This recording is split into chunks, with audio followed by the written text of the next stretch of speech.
Hi, welcome back. This is Tammy and I do math for coffee. Today we're going to talk about angles and their measures. First off, how to draw an angle. Start with a point, and then from that point we're going to draw a couple rays that are going in opposite, well, not opposite directions, just different directions.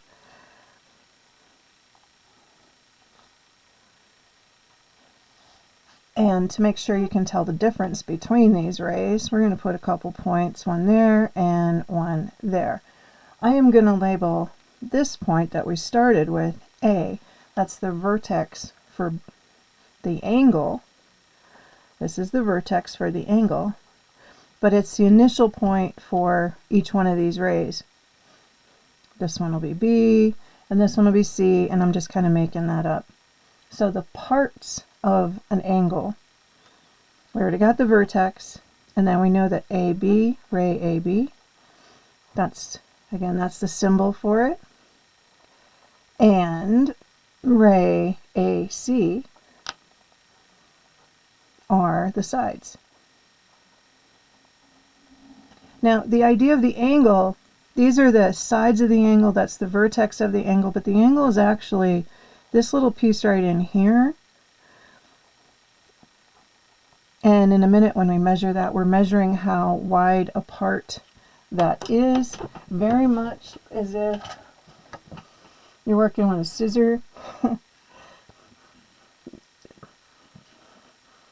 So the bigger the scissor is open, the wider it's open, the larger the angle. The closest together those blades are, the smaller the angle. So the angle is the thing in between. Let's talk about how to name an angle so we can know how to write it down on paper. How to name an angle. This one's how to draw. How to name an angle for this guy right here. There's only one angle here, so I can use the angle symbol and say just the vertex name. That's one way to do it. But usually you're going to have a little more complicated of a diagram, and we name it with 3 letters, and the vertex has to be in the middle. So one way to name this angle would be BAC, and you could also go the other way, CAB. Now let's look at a different diagram.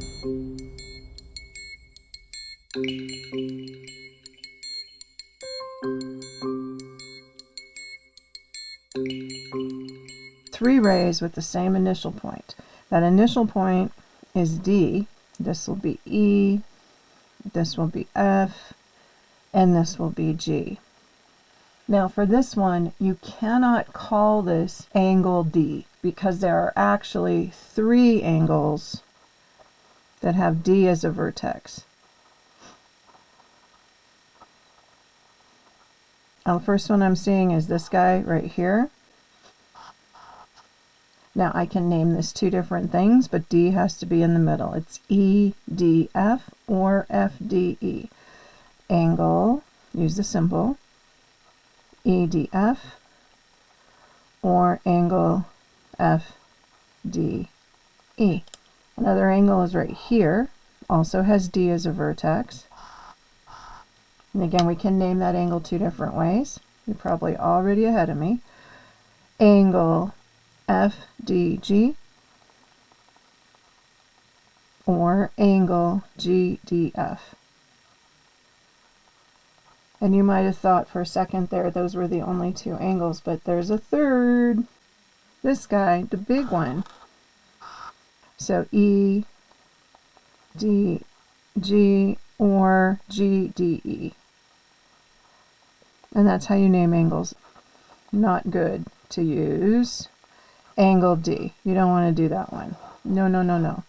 Because you don't know which one they're talking about if you say angle D. Make a note though. You notice the D is in the middle for all of them?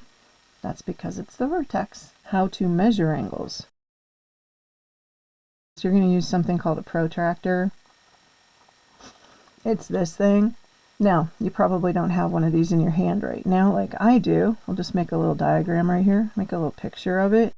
People get this mixed up with a compass. The compass is the thing you draw circles with, and it twirls. So I'm going to demonstrate how to measure. Got to draw one first.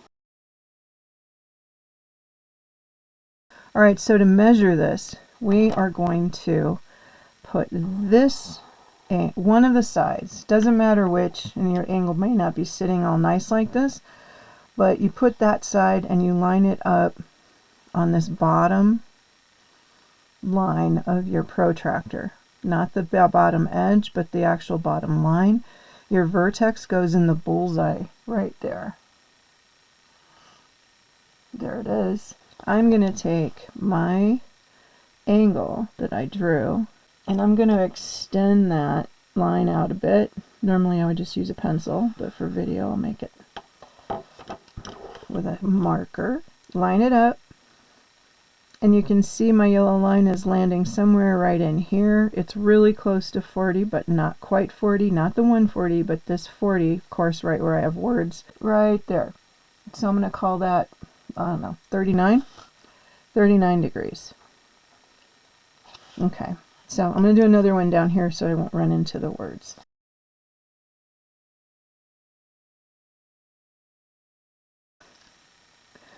Alright, so my angle is right here. Now to measure that with this protractor, you take your vertex and you put it on the bullseye. You line up the bottom of your angle, or one of the sides of your angle, with the bottom of the protractor. And then you look and see where that's crossing. Now this time I know it's bigger than 90, so I'm not going to use the bottom row, I'm going to use the top row. So this looks like 140, this is looking like about 145, 146. 146 degrees. Okay, before I move off this page, let's pretend that, I'm not pretending, I'm going to call this angle S, and I'm going to call this one angle R, because we have a little notation here. Like above here I was talking about how to name an angle. But when you're talking about the measure of an angle, you do something differently.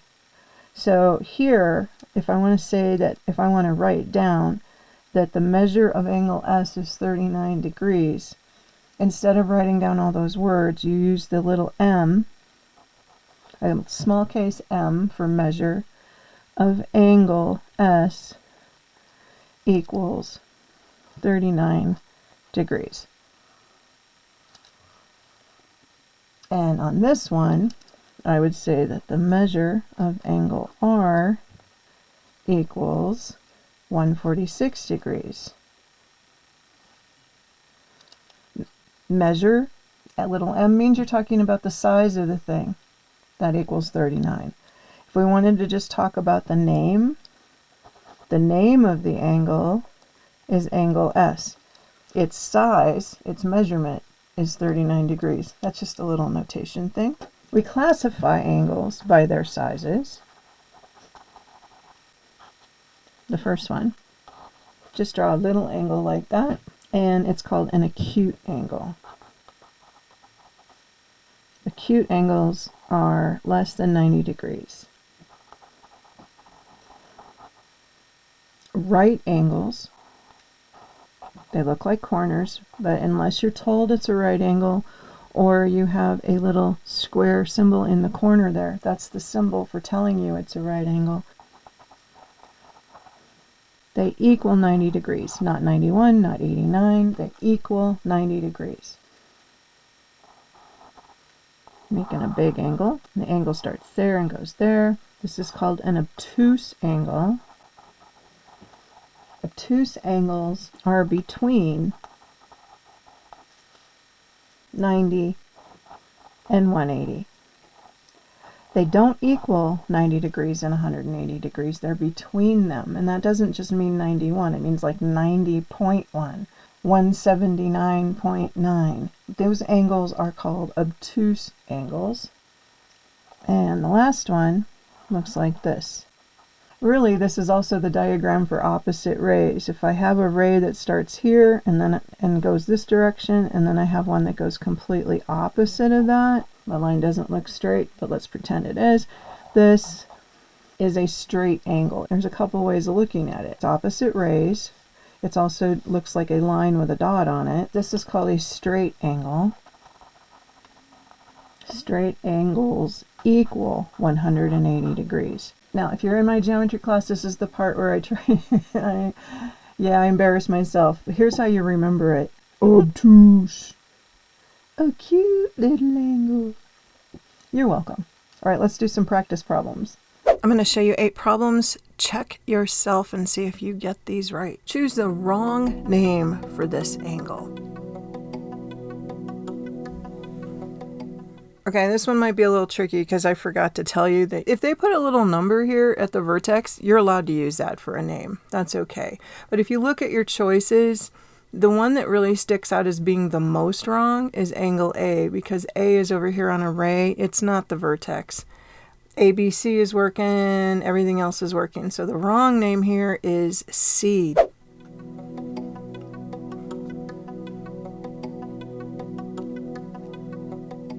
Okay, the wrong name here is going to be angle H. So B is the wrong answer for this one. Now, I know this is a video, so you can't really use a protractor. You probably don't have one. I want you to estimate the size of this angle based on what you know about the different kinds of angles I talked about in the notes just a minute ago.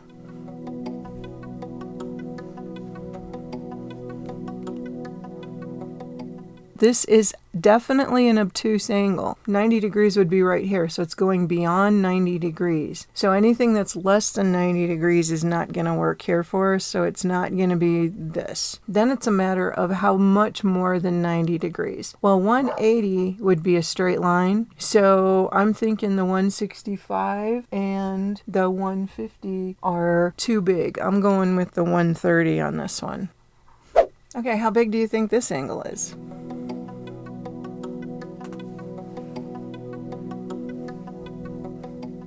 It's less than 90 degrees. I can see that because 90 degrees would be going straight up here towards that 4. So anything that is bigger than 90 degrees is not an answer. So D is not an answer and C is not an answer. 85 would be really close to 90 degrees. This isn't really close to it. I'm going with A, 50. In class, if you're tested on this, they're going to give you a protractor. Classify the angle.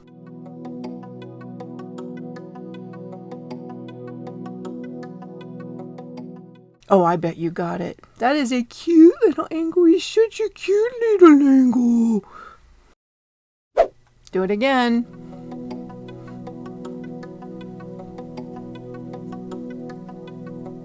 That is a big angle. It's between 90 and 180, so that is an obtuse angle.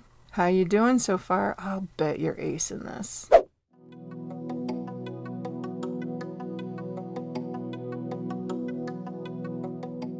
Obtuse.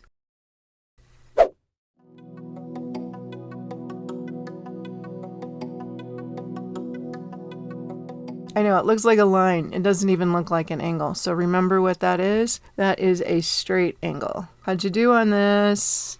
Hey, thanks for playing. Here is your next lesson. Bye.